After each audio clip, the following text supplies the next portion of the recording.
কিন্তু যারা বিপ্লবের শক্তি, যারা মৃত্যুর মুখ থেকে ফিরে এসেছে, তাদেরকে কেনার স্বার্থ বাংলাদেশের কোন রাজনৈতিক দলের হয় নাই।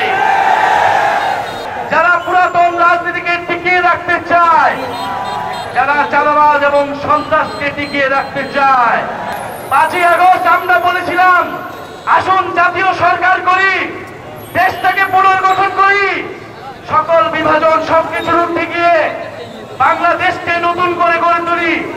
কিন্তু তারা আমাদের সেই প্রস্তাবে সায় দেয়নি।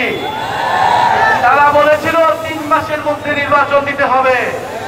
আমরা ঐক্যবদ্ধভাবে দেশ পুনর্গঠন করতে চাই। আমরা এখনো বলছি, নির্বাচনী ভাগবটোয়ারা নয়, দেশ সংস্কারে আমাদের দরজা এখনো খোলা আছে। যদি এবার দরজা বন্ধ হয়, তাহলে জনগণ আপনাদেরকে আর ক্ষমা করবে না। প্রিয় সংগ্রামী বন্ধুগণ, ঐক্যবদ্ধ হন, নতুন করে প্রস্তুতি নিন। বাংলাদেশ রাষ্ট্রকে আমাদেরকে ইনসাফের ভিত্তিতে বৈষম্য বিরোধী এবং দুর্নীতি বিরোধী রাষ্ট্র হিসেবে গড়ে তুলতে হবে।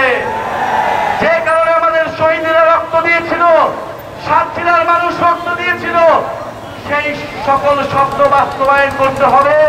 আমাদের উপকূলের অঞ্চলের যে মর্যাদা, যে অধিকার, সেই অধিকার রক্ষা করতে হবে।